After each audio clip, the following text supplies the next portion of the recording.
أعوذ بالله من الشيطان الرجيم. بسم الله الرحمن الرحيم.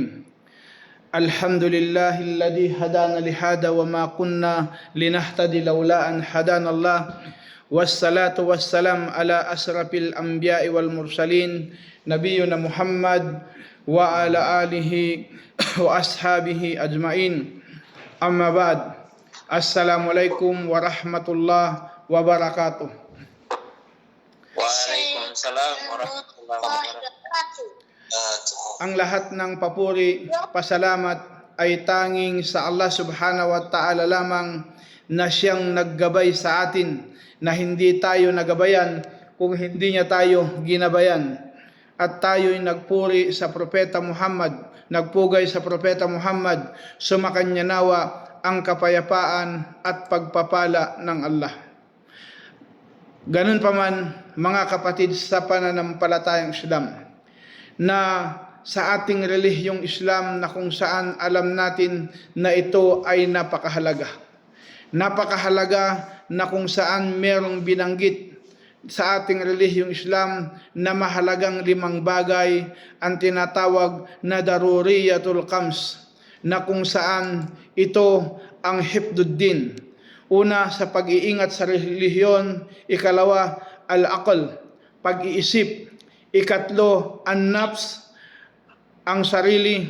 Ikaapat, al-mal, ang kayamanan. Ika-6, ang tinatawag na al-ard o ang dangal.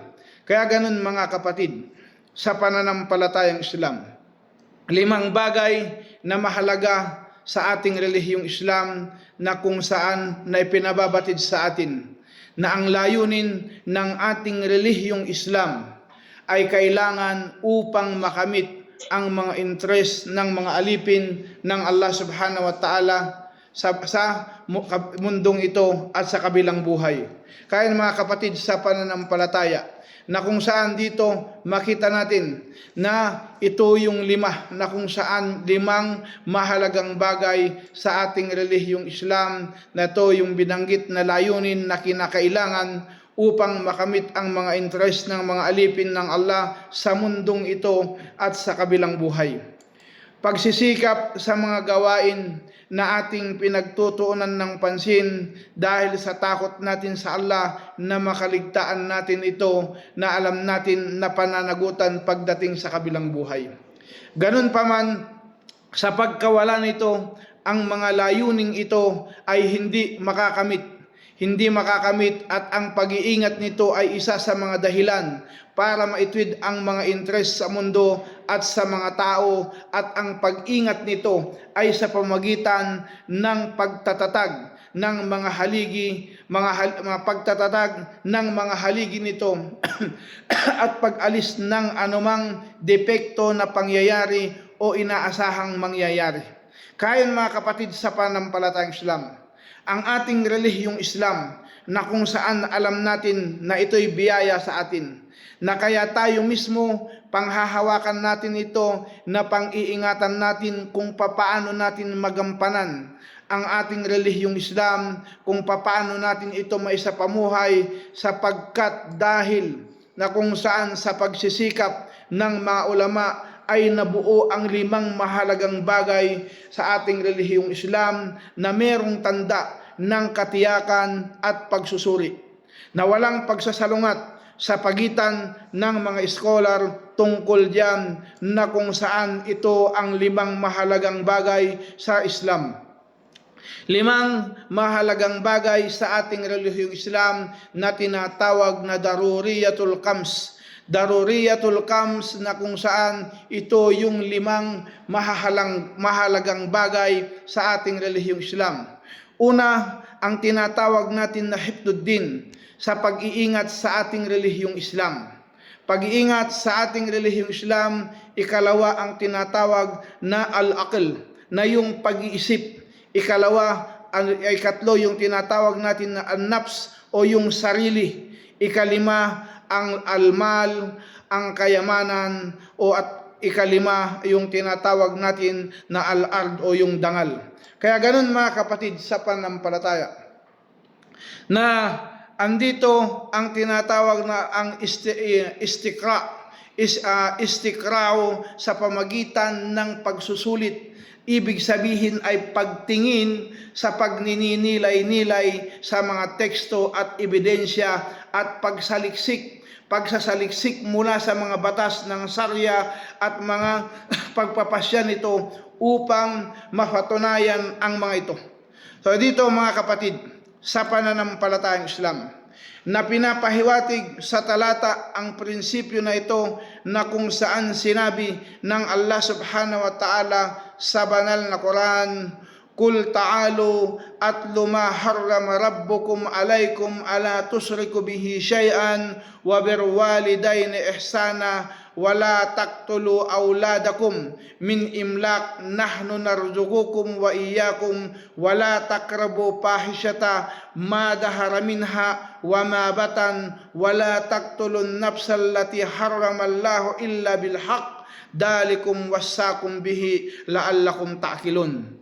Sinabi ng Allah sa Quran, "Sabihin mo, halina kayo para aking basahin ang anumang ipinagbabawal ng inyong Panginoon, na huwag na kayong magtambal sa Kanya na kung anuman, at sa mga magulang ay maging mabuti, at huwag ninyong papatayin ang inyong mga anak sanhi ng kahirapan, dahil kami na mismo ang nagbibiyaya sa inyo at sa kanila.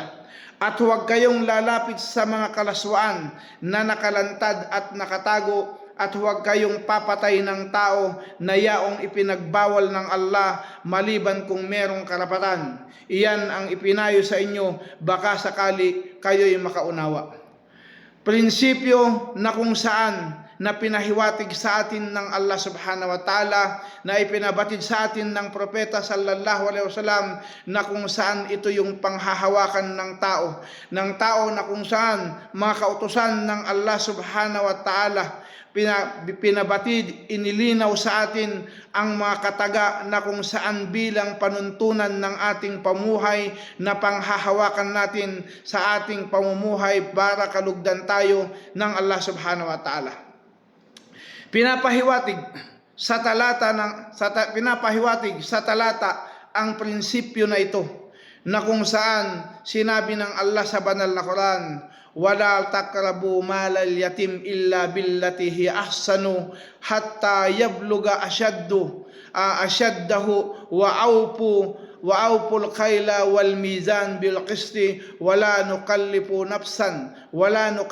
nafsan illa wus'aha wa idha qultum fa'dilu wa idha qultum fa'dilu walau kana da qurba wa bi ahadillahi wa awfu dalikum wassakum bihi la'allakum mitadakkarun." Sinabi ng Allah sa Quran, "At huwag ninyong lalapitan ang mga ari-arian ng mga ulila bukod sa paraang pinakamainam, hanggang siya ay aabot sa kanyang kalakasan, at inyong ayusin ang sukatan at timbangan ng may hustisya.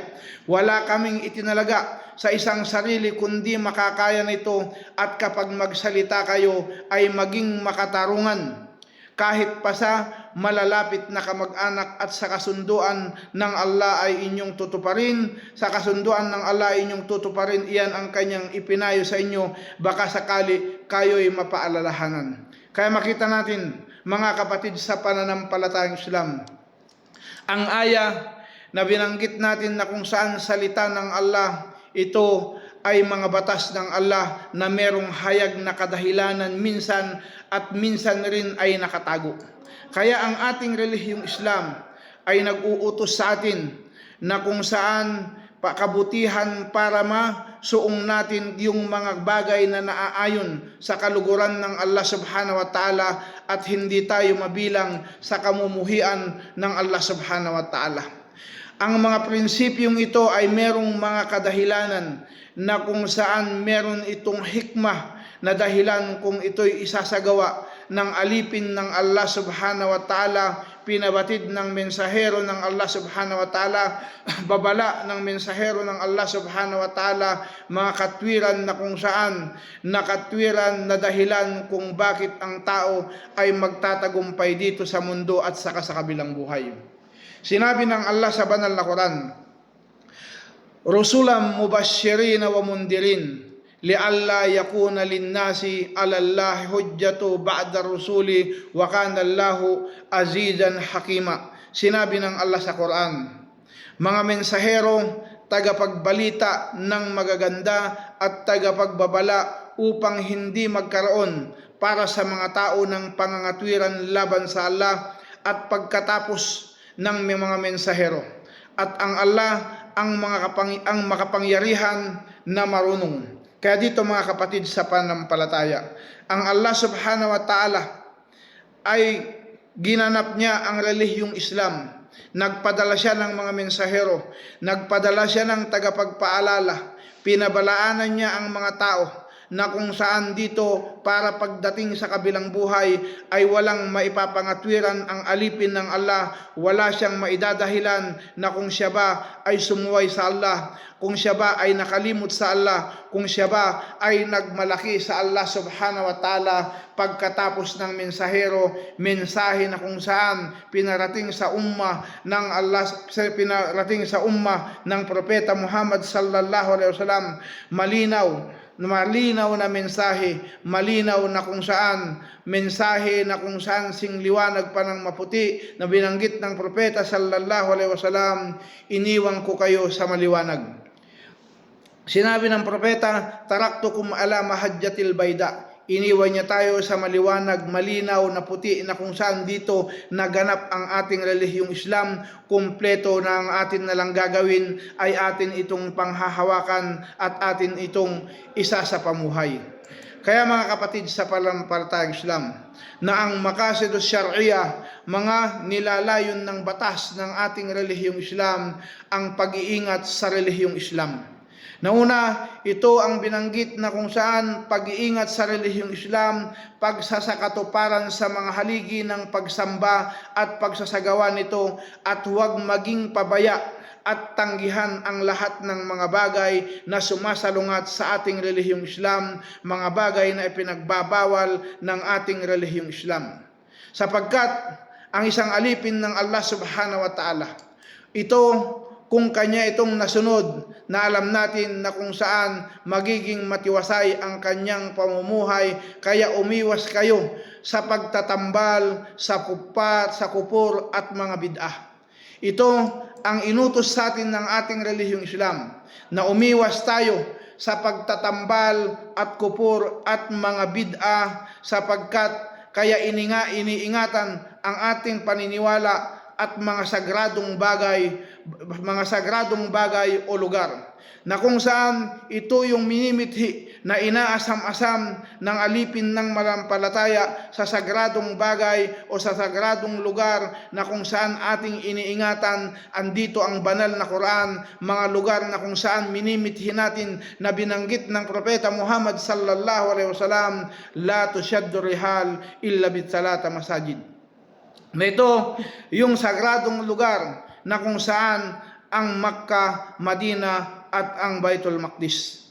Kaya yun mga kapatid sa pananampalataya, kaya iniingatan natin mga paniniwala, mga turo ng ating relihiyong Islam, salita ng Allah subhanahu wa ta'ala, salita ng propeta Muhammad sallallahu alaihi wasallam na ating pinanghahawakan, na ating panindigan na kung saan na hindi natin ibinababa ang ating dignidad sa pagsunod sa Allah at pagsunod sa propeta Muhammad sallallahu alaihi wasallam, kung ano ang inutos at kung ano ang ipinagbawal, na kung saan yan ang ating panghahawakan na para kalugdan ng Allah subhanahu wa ta'ala ang kanyang alipin. Kaya kabilang sa mga anyo ng pangangalaga sa relihiyon ang pagpipigil sa aktwal na masama o inaasahang katiwalian at pag-uutos ng mabuti at pagbabawal ng kasamaan. Mga kapatid sa pananampalataya, na ito ang dahilan kung bakit inangat ang ummah ng alipin ng Allah subhanahu wa ta'ala, ang sugo na kung saan pinabatid sa atin ang ating relihiyong Islam na pinanghawakan ng mga naniwala sa propeta Muhammad sallallahu alaihi wasallam, na kung saan kung bakit sila nagkaroon ng mataas na kalidad ang alipin ng Allah subhanahu wa ta'ala dahil sa pagsunod sa Allah subhanahu wa ta'ala, pagsunod sa propeta Muhammad sallallahu alaihi wasallam. Nagkaroon ng mataas na kalidad ang mga tao na kung saan naniwala sa Allah, naniwala sa propeta na hindi nila ito nakita, sila yung binanggit ng Allah sa banal na Quran, kuntum khayra ummatin ukhrijat linnas ta'muruna bil ma'ruf wa tanhauna 'anil munkar kama qala ta'ala. Kayo ang pinakamainam na nasyon na inilabas sa sanlibutan sapagkat kayo ay nag-uutos ng mabuti at nagbabawal ng kasamaan. Kaya mga kapatid sa panampalataya, iniingatan ng alipin ng Allah subhanahu wa ta'ala, paniniwala sa Allah subhanahu wa ta'ala, pagsunod sa propeta Muhammad sallallahu alaihi wasallam at ang sagradong lugar, mga bagay na ating pinag-iingatan na kung saan sa ating pananampalataya, sa ating pananalig sa Allah subhanahu wa ta'ala. Kaya mga kapatid sa pananampalataya, kabilang sa mga anyo ng pangangalaga sa relihiyon na kung saan ito ang pagpigil sa aktwal na masama o inaasahang katiwalian at pag-utos ng mabuti at pagbawal ng kasamaan. Kaya mga kapatid sa pananampalatayang Islam, kaya merong tagapagsalita ng kabutihan na kung saan sinabi ng Allah subhanahu wa ta'ala sa banal na Quran, wal takum minkum ummatun yad'una ilal khair wa ya'muruna bil ma'ruf wa yanhauna 'anil munkar ulaika humul muflihun. Sinabi ng Allah, at magkaroon mula sa inyo ng isang pamayanan na nag-aanyaya sa kabutihan at nag-uutos ng tama at nagbabawal ng mali, sa makatwid sila ang mga magwawagi. Magwawagi, mga taong naniwala at tumalima sa Allah subhanahu wa ta'ala, mga tao na sumunod sa pamaraan ng propeta Muhammad sallallahu alaihi wasallam, namuhi sa kasamaan, namuhi sa mga swail, namuhi sa mga nagtambal sa Allah subhanahu wa ta'ala, na kung saan sila yung mga taong magwawagi na pinandigan nila ang kautusan ng Allah, pinanghawakan nila ang salita ng propeta Muhammad sallallahu alaihi wasallam, na dahilan kung bakit nalugod sa kanila ang Allah subhanahu wa ta'ala. Tulad sa pag-alaga sa mga bata, para kung lumaki, ikaw naman ang aalagaan nito. Kaya yun mga kapatid sa pananampalataya, pag-iingat sa ating paniniwala na atin itong maipamana, na kung saan panghawakan ng mga susunod sa atin na dadakila ng tama sa Allah subhanahu wa ta'ala at hindi susuway sa Allah subhanahu wa ta'ala. Ikalawa, na kung saan pag-iingat sa sarili, na tinutupad dito ang lahat na makakamit sa buhay ng tao, dignidad, karangalan at kaligtasan mula sa anumang pinsala. Nilalayon ng ating relihiyong Islam ang kaligtasan ng tao sa lahat ng tradisyon at pangyayari.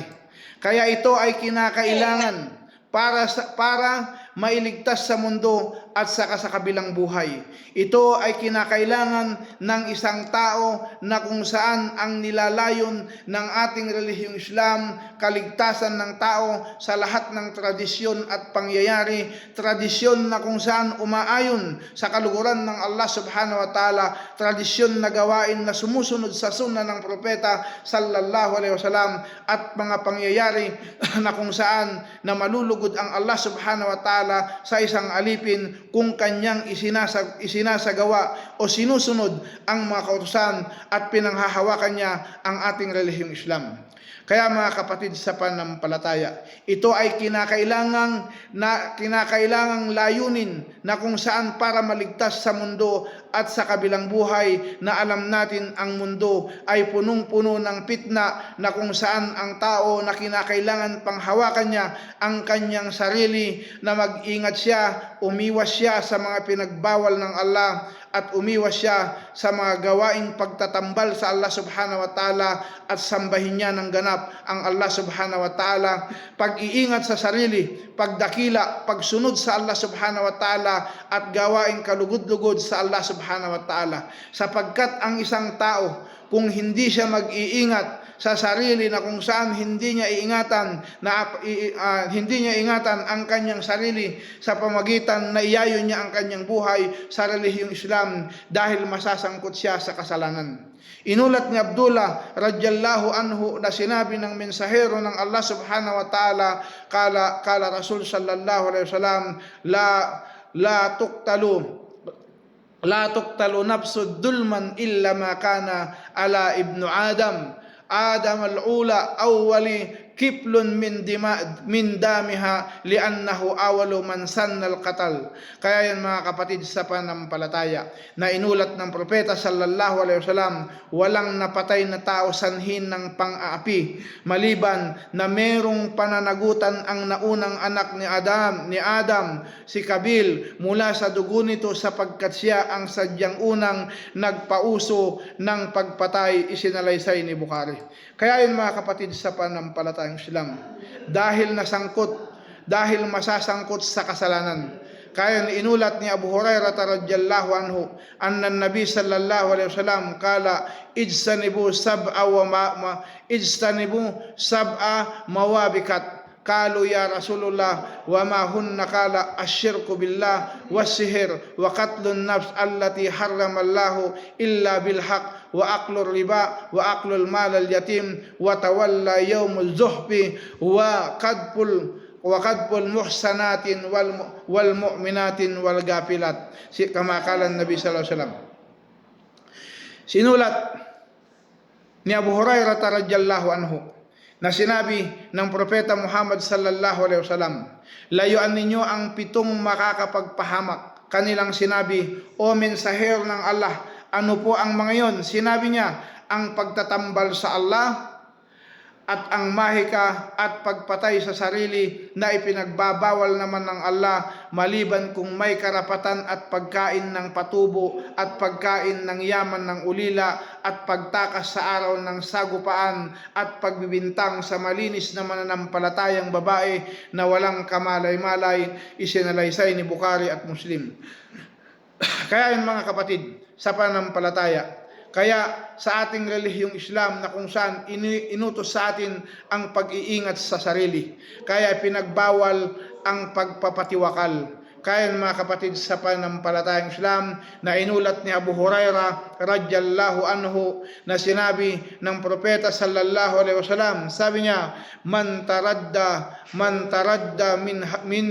min jabalin faqatala nafsahu fahuwa pinnari jahannam, kama qala Nabi sallallahu alaihi wasallam, na sinabi ng propeta sallallahu alaihi wasallam, ang sino mang tumalon sa bundok at napatay ang sarili, kung gayon siya ay sa apoy ng impyerno na magtatalon doon habang buhay, at ang sino man magdahan-dahang uminom ng lason at saka napatay nito ang kanyang sarili, kung ganon ang lason na nasa kanyang kamay ay patuloy niyang iinumin ng dahan-dahan, sa apoy ng impyerno magpakailanman. At ang sino mang pumatay sa kanyang sarili gamit ang bakal, kung gayon ang bakal na nasa kanyang kamay ay patuloy niyang isasaksak sa kanyang tiyan sa apoy ng impyerno magpakailanman, isinalaysay ni Bukhari.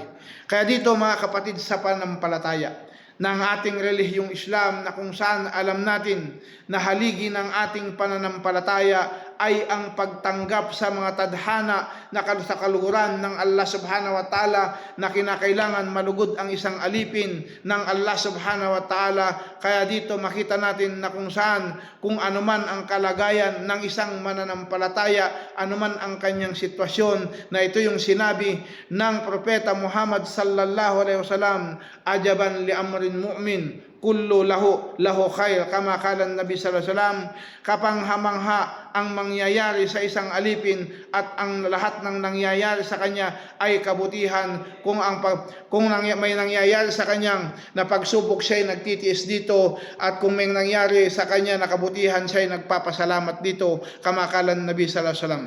At dito garon din na kung saan ang ating relihiyong Islam ay inutos sa atin ang pag-iingat sa pag-iisip, na hinihimok ng Islam ang mga tao sa pagninilay-nilay at pag-iisip at pagmumuni-muni, na kung saan para lalong dumakas ang kanyang pananalig sa Allah subhanahu wa ta'ala, na makita niya ang mga nilikha ng Allah subhanahu wa ta'ala para dahilan na dakilain niya ng wagas ang Allah subhanahu wa ta'ala.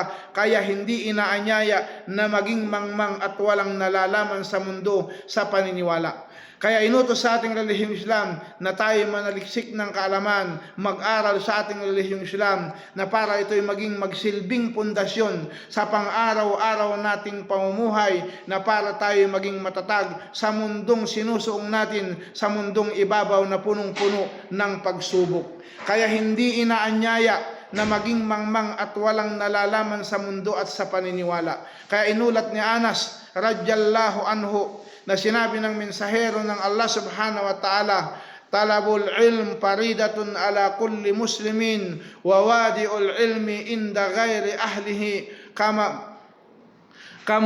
kamukallidil kanajiril hawahara, kamakala Nabi sallallahu alaihi wasallam, na kung saan ang paghahanap ng kaalaman ay tungkulin ng bawat Muslim, at ang paglagay ng kaalaman sa hindi karapat-dapat ay tulad ng isang tagalagay ng kwintas sa mga baboy ng mamahaling bato at perlas at ginto. Isinalaysay ni Ibn Majah at sinabi ni Albani na kung saan wala ang paglalagay ng kaalaman.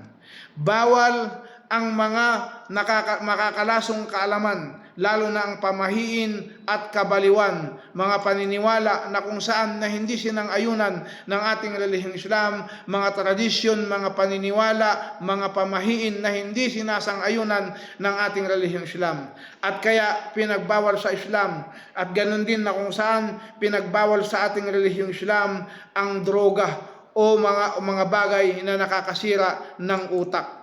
Ayun, kaya yun mga kapatid sa panampalataya, na inuutos sa ating relihiyong Islam na ingatan natin ang ating sarili, ang ating kalusugan, ang ating mga kaisipan. At ganun din ang pag-iingat sa dangal o dignidad, kaya bawal ang panlilibak, paninirang puri, pag-aalipusta at pagmamaliit at iba pang mga nakasira sa dignidad ng kapwa-tao. Kaya mga kapatid sa panampalataya, pagbibintang ng pangangalunya na kung saan sinabi ng Allah sa Quran, walladina yarmuna al-muhsanati thumma lam ya'tu bi arba'ati syuhada fajliduhum tamanina jaldatan wala tuqbal lahumus syahada abadan wa ulaika humul fasikun. Sinabi ng Allah sa Quran, at mga yaong bumibintang sa mga babaeng malilinis, at pagkatapos ay wala namang dinalang 4 na mga saksi, kung gayon ay inyong paluin sila ng 80 palo, at huwag tatanggapin para sa kanila ang pagsaksaksi magpakailanman, at sa mga katuwid sila ang mga taong suwail. Kaya mga kapatid sa panampalataya, inuutos sa atin ng ating relihiyong Islam na kung saan ang mga panglilibak, inuutos sa atin ang mga paninirang puri, inuutos sa atin ang pagpalipusta, pagmamaliit at ibang nakakasira ng dignidad ng tao, sapagkat ito ay kabawasan sa mga gawaing mabuti, na kung saan ito'y makukuha ng mga tao na ating nilibak, na ating siniraang puri, na ating minaliit, na kung saan kinuha ang dignidad, ibinaba ang moral at dignidad, na kung saan ito'y pananagutan ng alipin ng Allah pagdating sa kabilang buhay. At gayon din ang bawal na relasyon na pinagbawal sa atin ng ating relihiyong Islam. Dadami ang mga bastardong mga anak at baka maging kriminal balang araw. Kaya mga kapatid sa panampalataya, na isinaalang-alang ng Islam ang pagpapanatili ng angkan, tulad sa pagiging obligasyon ng hijab. Obligado ang hijab, mga gawaing pagsamba na hindi dapat kaligtaan, at pagbabawal sa pansamantalang kasal, pagpigil sa isang babae na pakasalan ang sarili, at pagkamuhi sa diborsyo para maingatan ang mga dangal ng mga tao. Kaya mga kapatid sa panampalataya, at dito ang ikalima ay ang pag-iingat sa yaman. Pag-iingat sa yaman, na kung saan pagpapanatili nito na pag-iingat nito mula sa pinsala, pagkawala at pagbaba at pagsumikap para sa paglago at paglago nito, upang makamit nito ang batas ng Islam, at naghihikayat sa trabaho at pagsisikat para sa kapakanan at ng kabuhayan. Kaya dito mga kapatid sa panampalataya, na pinagbawal sa atin na kung saan ang mga kayamanan na ipinagbabawal para dahilan na mapalayo sa Allah. Ang ating relihiyong Islam ay nag-utos sa atin na kung saan na huwag nating kalimutan ang parte natin sa mundo na sinabi ng Allah, la tansa nasibuka fid dunya. Ngunit sabi niya, huwag mong kalimutan ang parte mo dito sa mundo. Kaya mga kapatid sa panampalataya, kung anuman ang tinatamasa nating biyaya, nakakamtan natin, kinakamal natin ng mga kayamanan na magamit natin ito sa pag-ibada, pagsamba sa Allah subhanahu wa ta'ala, na hindi ito dahilan para masira ang ating paniniwala, pananampalataya sa Allah subhanahu wa ta'ala, at hindi ito ang dahilan para mapalayo tayo sa Allah subhanahu wa ta'ala. Kaya mga kapatid, sa pananampalatayang Islam, ang 5 nabanggit natin na kung saan mga 5 na mga mahalagang bagay sa ating relihiyong Islam, na kung saan dito sa pag-iingat sa relihiyon, pag-iisip, sarili, kayamanan at dangal, na kung saan ito'y ating maisagawa, na kung saan ito, kung atin itong hindi maisagawa, na may pagpaliban natin, makasaway tayo na alam natin na lahat ito'y pananagutan natin sa Allah subhanahu wa ta'ala. Kaya mga kapatid sa pananampalataya, pag-ingat sa ating relihiyon na maisapamuhay natin ang ating relihiyong Islam, na kung saan pag-iisip na kung saan na masunod natin, maisapamuhay natin, makadagdagan tayo ng kaalaman na dahilan para magkaroon tayo ng pundasyon sa ating relihiyong Islam, at maisapamuhay natin na hindi tayo maapektuhan ng mga pinagbabawal ng ating relihiyong Islam, hindi tayo maimpluwensyahan ng mga walang pananampalataya. Kung meron tayong sapat na aral sa ating relihiyong Islam, magiging matatag tayo sa ating relihiyong Islam, magiging matatag tayo sa mundo na ating isinusuong, at dahilan para tayo ay kabilang sa mga tao na nagtataas ng ating relihiyong Islam, na sinabi, al-Islam ya'lu wala yu'la, ang Islam ay tumataas, hindi ito tinataasan, at mabilang tayo sa mga tao na nagtataas sa ating relihiyong Islam, na makita sa ating sarili yung mga gawaing inutos sa atin ng Allah subhanahu wa ta'ala, inutos ng propeta sallallahu alaihi wasallam, makita sa ating sarili na kung saan maisapamuhay natin, maisagawa natin. Kaya makita natin mga kapatid sa pananampalatayang Islam sa sarili na kung saan binanggit ni Omar bin Khattab, kumu Islam bi anfusikum, kumu Islam bi anfusakum wa taqumu Islam fil ard. Itayo niyo ang Islam sa inyong sarili at tatayo ang Islam sa lupa. At dito mga kapatid, ang ating mga kayamanan,